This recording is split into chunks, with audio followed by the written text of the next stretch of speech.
Hello everyone, welcome to my channel Benergy simple cooking. Rice మిగిలినప్పుడు ఇలాగా వేడివేడిగా కొంచెం స్పైసీగా మంచూరియా చేసుకోవచ్చు. చాలా బాగుంటుంది.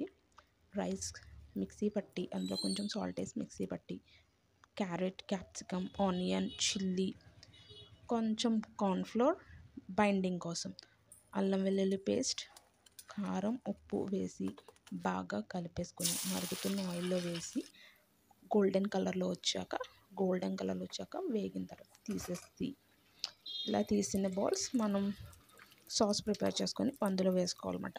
ఇది చాలా బాగుంటుందండి. ఇవి ఒకసారి ట్రై చేసిన వాళ్ళు బయట మంచూరియా అడగరు. ఇంకా అంత టేస్టీగా ఉంటుంది. ఎవరైనా కంపల్సరీ ఎవరికైనా నచ్చుతుంది. ఒక్కసారి ఇలా ట్రై చేయండి, చాలా చాలా బాగుంటుంది.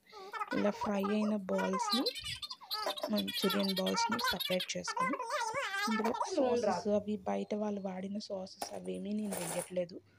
మీకు కావాలి అంటే వేసుకోవచ్చు. నేను జస్ట్ టమాటో ప్యూరీ చేసుకుని అందులోనే కొంచెం టమాటో కచప్ కొంచెం వేసుకుంటాను అంతే.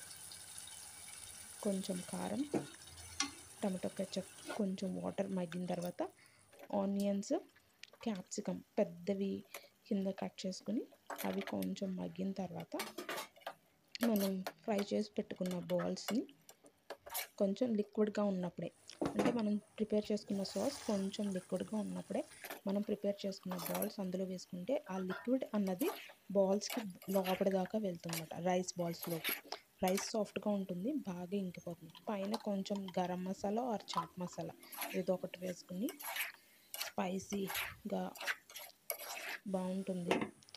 అండ్ ఇది అన్నం మిగిలింది వేస్ట్ చేయకుండా చేసుకోవచ్చు. బాల్స్ మనం విడవు, ఎందుకంటే అందులో కొంచెం కార్న్ఫ్లోర్ బైడింగ్ కోసం వేసాం కదా, అవి విడవు. ఆనియన్స్తో సర్వ్ చేసుకుంటే చాలా బాగుంటుంది. ట్రై చేయండి. ట్రై చేసి మీకు ఎలా కుదిరిందో నాకు కామెంట్లో చెప్పండి. అండ్ నా ఛానల్ని సబ్స్క్రైబ్ చేయడం మర్చిపోవద్దు. ఇలాంటి డిఫరెంట్ వెరైటీ వంటలు మీకు ఏమన్నా కావాలంటే కామెంట్లో చెప్పండి.